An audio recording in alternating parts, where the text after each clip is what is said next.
What's going on, everyone? It's Brucey Sprue with another video in my Nothing Special series where I max a main account as an average player, do as much content as possible, and make videos my journey along the way. In this video, I will be covering the Slayer boss Cerberus and going over the loot I made from the task. This was my first time killing Cerberus. She was super fast to learn.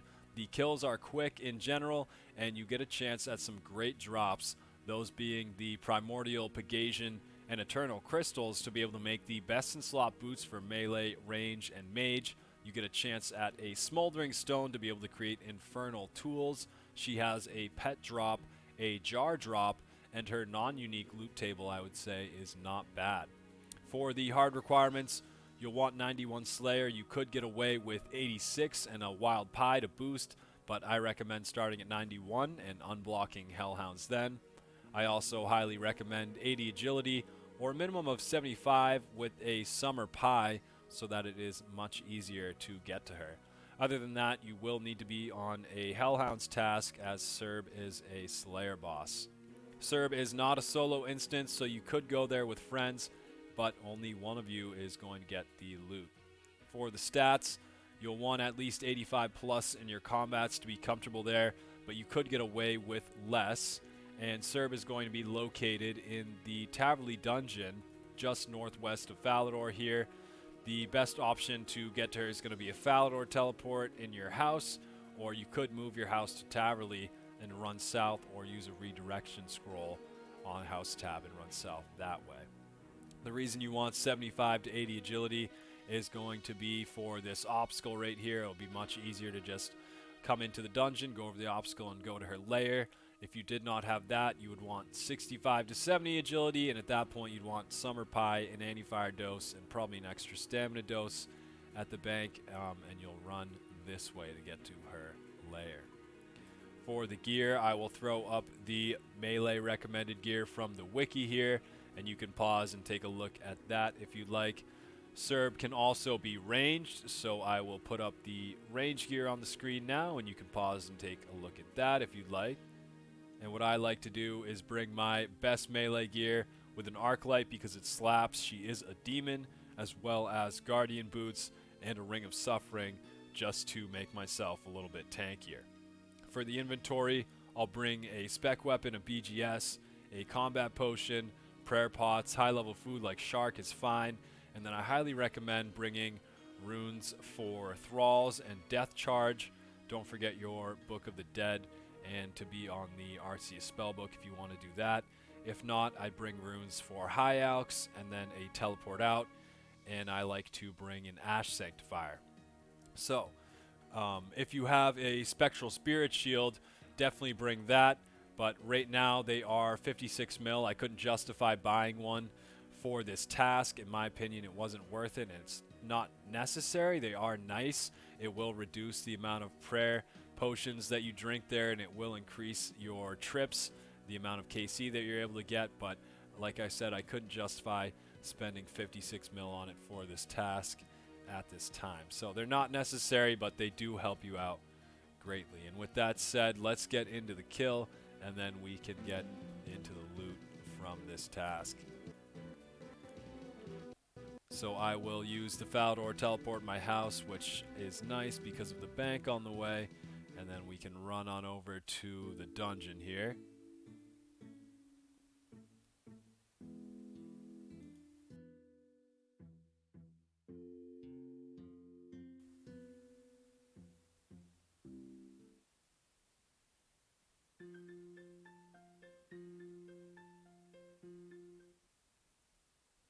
We'll climb over or jump over the strange floor, which does have a chance to damage you for about 3 to 6 damage. And these spiders do have a chance to poison you if they attack you, so be aware of that as well. We'll run over to the Hellhound area and then just go into Cerb's lair.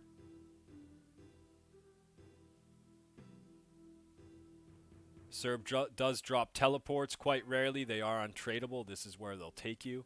You can choose any of these paths. They're all the same. They lead to the exact same lair with the Cerberus in them. They all have an iron winch that you can use to peek, see if no one's inside, and then head on in. If no one has been here, there will be a wall of flames you'll have to pass that will deal 5 damage, but if someone's been here recently, they're not there for me.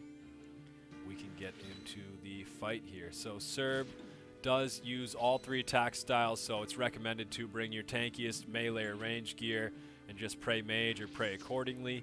And all 3 of these attack styles can deal up to 23 damage. To start off the fight, I will spec Cerb and then I will summon my Thrall. And her first mechanic is going to be her triple attack, where she will deal magic, ranged, melee, all 2 ticks apart. And this can be prayed against, but it's no different than her normal attacks, and she's going to do this for her first attack always, and every 10 attacks after that. Because it's just like her normal attacks, and I kind of optimize my setup against those, I don't really need to worry about that. Her second mechanic is really the only one you do need to worry about, and that is Cerb howling and summoning 3 souls who will attack you in a random order each time with melee, ranged, and mage. These attacks will deal 30 damage if not protected against, and if you have a Elysian Spirit Shield, you can bring that. They'll only deal 30 damage, but if you do protect against them, they will instead take away 30 prayer. And if you have a Spectral Spirit Shield, they will only take away 15 prayer. Blue is going to be mage, green is going to be ranged, and red is going to be melee, and they will always attack from west to east. Cerb will use this attack every 7 attacks, but only while she is under 400 HP. The best way I'd say to combat that is to make sure your hit points are above 90 if you really have trouble praying properly, or to make sure that your prayer is above 30 to 60, depending if you're bringing a Spectral Spirit Shield or not. These souls will always drain prayer regardless if you protect against the attack correctly or not, but if you don't have the correct amount of prayer for them to drain, so for example if I had above 60, they would just drain, the third one would drain it to 0, so that's why I like to be above 60 so you don't waste a ton of prayer, because they can drain up to 90. It seems scary, but it's actually pretty easy. You'll just want to learn how to pray correctly, and then at the end you'll drink a prayer pot and turn your quick prayers back on. Once you see the animation of one soul, you can start to pray for the next one, and then like I said, get ready to drink a prayer pot and turn your quick prayers back on and resume the fight. The last mechanic you just saw there, that's going to be Cerb putting lava fools on the ground, and that is denoted by her putting Gur above her head, and then the lava pools will be summoned. If you're meleeing, they will summon one. She will summon one directly under you. It is unavoidable. You maybe have a tick or so to get out of the way. If you're ranging, you do have more time. And the lava pools will deal 15 damage if you're directly on one, and 7 damage if you're adjacent to one. It's not too much to worry about, I would say, because of how little damage they are, and if you wanted, you actually can get protection against them with some Dragonfire items. If 2 or more of Cerb's mechanics fall in the same attack, she's going to prioritize the triple attack and then the souls and then the lava. And she also has a small chance to use just a regular attack instead of her special mechanics, and you can see that on the first kill that I did. The hardest thing about her is her soul attack into her lava attack, and you'll want to instinctively avoid the lava as the souls are coming out, but those can deal 90 damage if not protected against, and then the lava can deal 15, so that can stack you out pretty easy and kill you almost instantly. So you'll always want to make sure you have enough prayer points to be able to pray against the souls. If that means drinking a prayer pot and not getting full use out of it, definitely do that, because it's going to be better than dying. So that is going to be Cerb. Once you figure out the soul attack, you are golden, I promise. And if you really wanted, you could actually count attacks there and be even more prepared. So I'd check the wiki out if you are interested in that. But I will meet you guys at the Grand Exchange, and we can go over the loot I made from the task. All right, 153 Cerberus killed for a total of 27.5 mil loot. As you can see, I did manage to get a Prim Crystal, which was so nice, and I didn't have Prims yet, so now I do. I also got a Jar of Souls on like my 30th KC or something like that. Got spooned on it super early, and yeah, it was just a great task. But with the crystal being sold, sorry, without the crystal being sold, I was able to make a little over 3 mil here total, and most of that is going to come from the dragon bones, the rune and coal, the battle staves, the alkables, and the runes.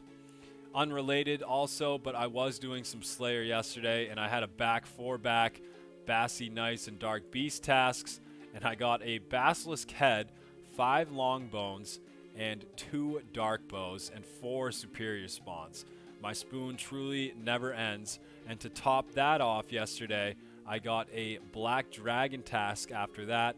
I did some KBD, and I was able to pull the Prince Black Dragon, which is one of my favorite pets in the game.